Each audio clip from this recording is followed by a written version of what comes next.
The collision of helmets, the tearing of grass, and the sudden, breathless silence of a stadium holding its collective breath. That is the raw reality of the gridiron.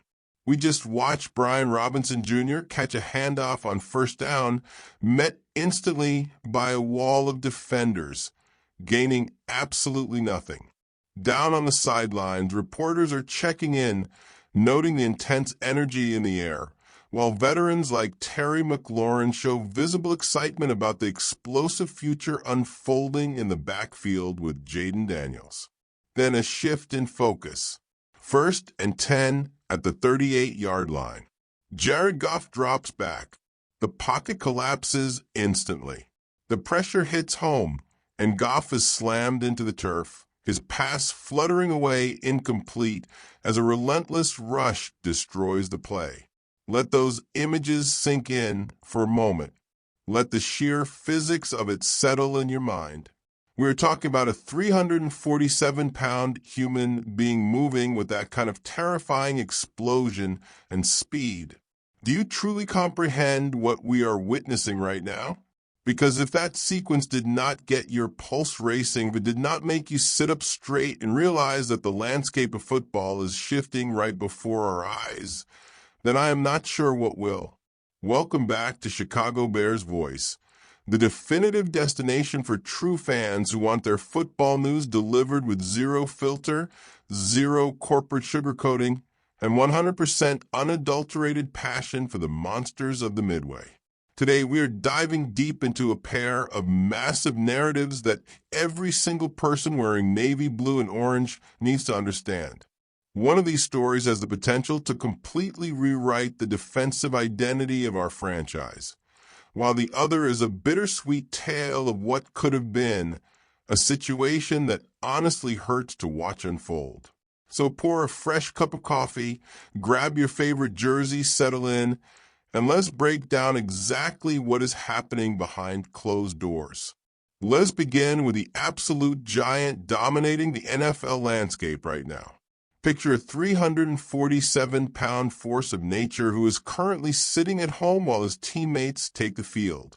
He is absent from organized team activities, missing from minicamp, and his silence is sending shockwaves across the entire conference.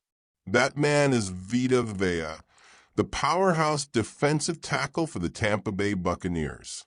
He is a two-time Pro Bowler, a Super Bowl champion, a respected team leader, and according to the latest reports from League Insiders, his total absence this spring is directly tied to a fracturing contract situation. Vea is entering the final year of a contract he signed nearly 4 years ago, and behind the scenes, there have been absolutely zero conversations regarding extension. Think about the reality of that situation from a player's perspective.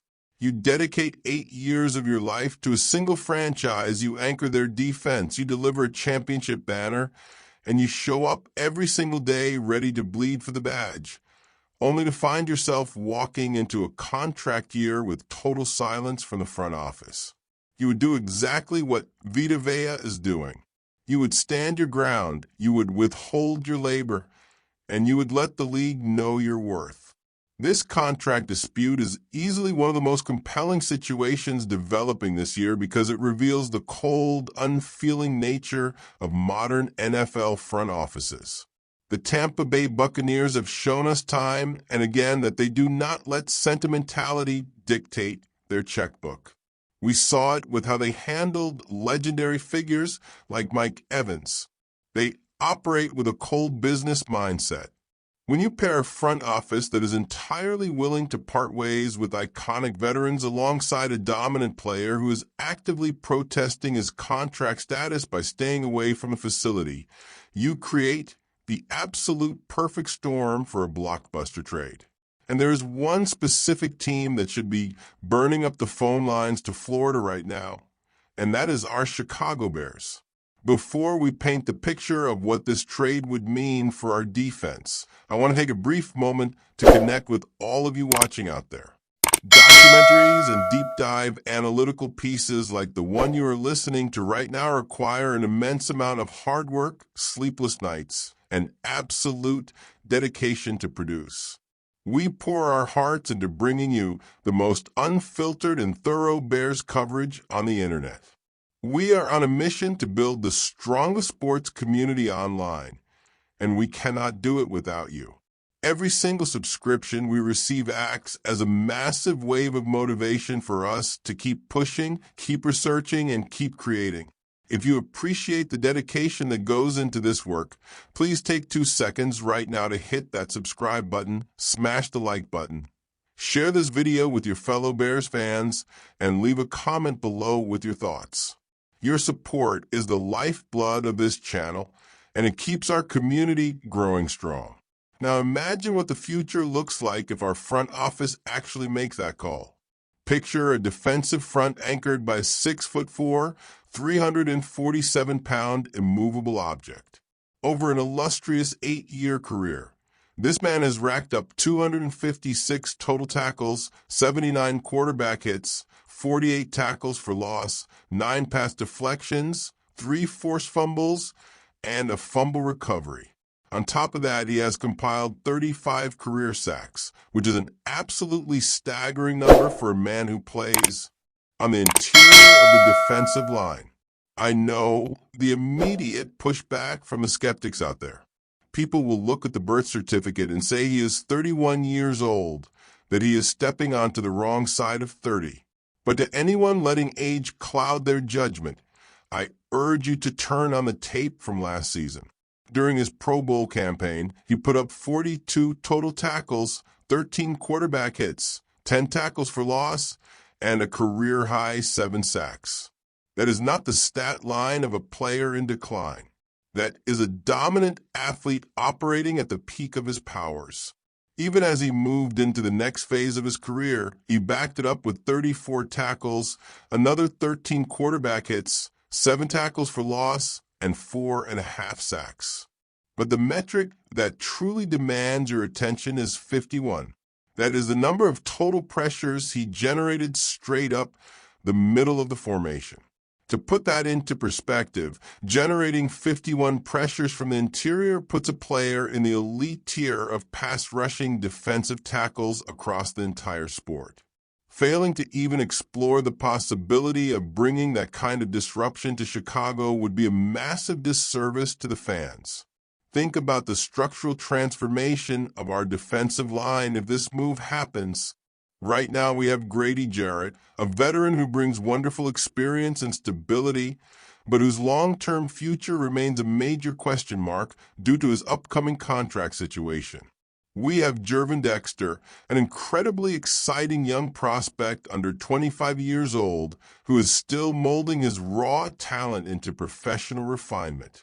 We also have Jordan Vandenberg working hard on his 4-year rookie contract. The room possesses plenty of youth and upside, but it desperately craves a definitive veteran alpha leader. Vita Vea steps into that void effortlessly, commanding double teams and reshaping the entire geometry of a football field. Furthermore, we have to look at the strategic, brilliant minds on our coaching staff. Our defensive coordinator, Dennis Allen, arrived with an abundance of knowledge after his extensive time coaching in the NFC South. Think about how many times his defenses had to scheme against, study, and attempt to neutralize Vita Vea over the years. That intense division rivalry means our coordinator understands Vea's tendencies, his leverage points, and his absolute strengths better than almost anyone else in the league. In the NFL, that kind of deep familiarity is pure currency. Knowing a player that intimately means you can unlock aspects of their game that their previous team did not even realize existed. Of course, a transaction of this magnitude always comes down to the financial ledger. The numbers are substantial, but entirely manageable for a creative front office. Vea is playing under a contract worth $22.1 million, featuring a base salary of $17 million and a $5.1 million signing bonus structure. He is holding out because he is being compensated like a top 10 interior defender when his actual impact on the field deserves a market-resetting contract. Chicago would absolutely need to arrive at the negotiating table with a lucrative, long-term extension ready to be signed. A realistic and highly effective approach would be structuring a 6-year, $120 million contract extension. If he plays out 4 highly productive years of that deal, finishing around the age of 33 while maintaining his elite physical conditioning, the team can navigate the contract smoothly.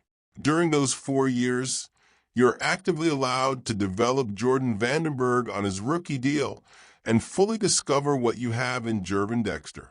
Then when Grady Jarrett's contract naturally comes off the books, that newly freed capital flows directly into absorbing Vea's contract. The financial puzzle pieces fit together perfectly. A defensive front featuring Vita Vea and Grady Jarrett suffocating the interior run lanes, while Montez Sweat and Austin Booker fly off the edges with absolute freedom, is a terrifying thought for opposing quarterbacks. It creates an absolute brick wall. When an interior defender causes 51 pressures by himself, the offensive line can no longer slide protection outward to help their offensive tackles. That means elite edge rushers like Sweat suddenly find themselves in constant one-on-one matchups.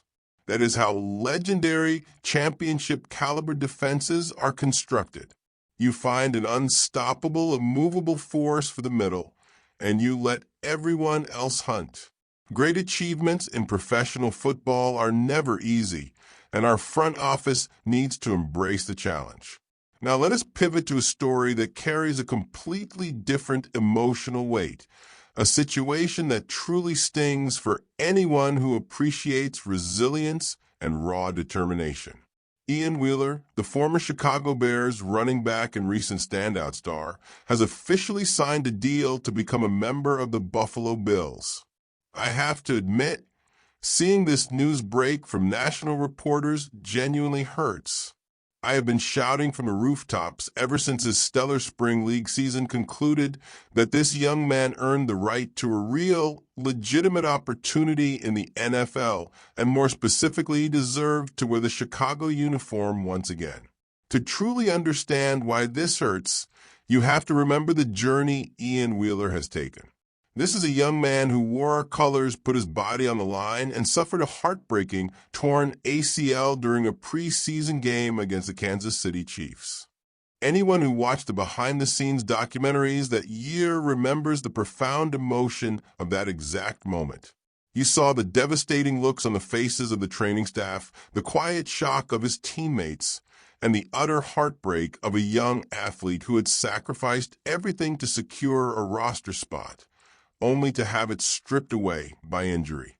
Instead of letting that devastating moment define the end of his football dreams, Wheeler put his head down, endured the agonizing months of rehabilitation, and took his talents to the spring league to prove his knee was completely healed. He did not just survive out there, he absolutely dominated. Over the course of the season, he took 68 carries and turned them into 386 rushing yards and 6 touchdowns, averaging a beautiful 5.4 yards per carry. When the bright lights of the postseason arrived, he elevated his game to an entirely different planet. In the biggest games of the year, he logged 7 carries for 89 yards and a touchdown, breaking off an astonishing 12.7 yards per carry when everything was on the line. He proved to every scout in the country that he was healthy, explosive, and ready for the highest level of competition. Beyond his prowess as a pure runner, Wheeler established himself as an elite weapon on special teams. He logged 13 kick return attempts for 370 yards, averaging over 20 yards per return with a long, explosive return of 44 yards. In the modern era of professional football, where dynamic kick return rules have completely altered the value of special teams, a player who can elite-level run, catch, and cover is worth his weight in gold. Wheeler already possessed an intimate understanding of our offensive language from his time in our training camps. He understood the complex blocking schemes, understood the culture of our locker room, and was completely prepared to contribute immediately. Yet, as the signing announcements went public, it became clear that Chicago did not make a serious push to bring him home. Watching him walk away to a competitive AFC roster is incredibly difficult to accept. This feels like a clear missed opportunity by our front office. It may not ruin our season, but depth and character are what sustain teams through the grueling winter months. Right now, our running back room has Saquon Barkley leading the charge, which is phenomenal. We have DeAndre Swift bringing his undeniable playmaking ability. But when you look further down the depth chart at the crucial third running back spot, the answers become highly uncertain. We currently have Salvon Ahmed, who originally entered the league with Miami under our current running backs coach Eric Sturdivant. While his rookie numbers of 75 carries for 319 yards and 3 scores were acceptable, his career since has been severely limited by persistent injuries and inconsistent production. Behind him sits Roschon Johnson, who was only able to appear in 7 contests last year, registering a mere 2 carries while battling to stay healthy and available. Ian Wheeler would have walked directly into that training camp battle and possessed every tool necessary to win the job definitively. Beyond the football metrics, you are talking about an individual of elite character, a man who actively plans to become a medical doctor once his time on the football field comes to an end. That is the exact type of intellect, dedication, and professionalism you want anchoring the bottom of your roster. We also cannot overlook the presence of Britton Brown, another player whose potential deserves real recognition. Standing 6 feet tall and weighing 210 pounds out of UCLA, Brown spent significant time developing on our practice squad. In his limited opportunities, he showed real flashes of ability, averaging over 5 yards per carry and finding the end zone, while displaying excellent pass protection skills and soft hands out of the backfield.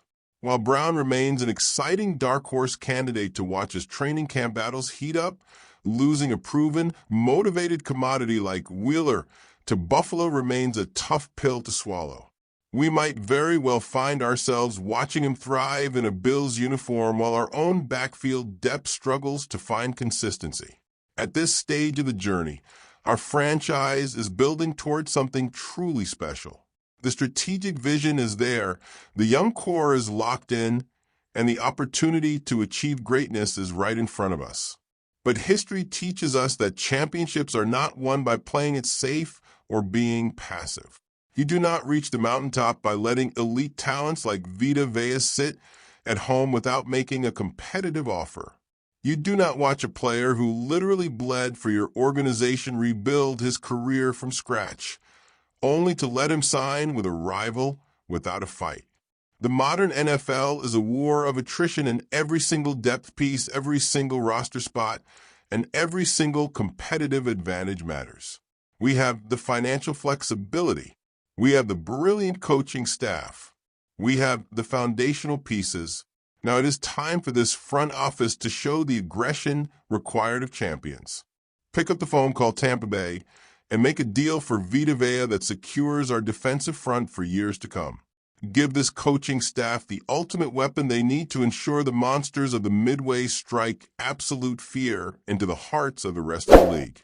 As we wrap up this deep dive into the state of our beloved franchise, I want to remind everyone that producing these deep analytical documentaries takes an enormous amount of daily hard work, research, and passion.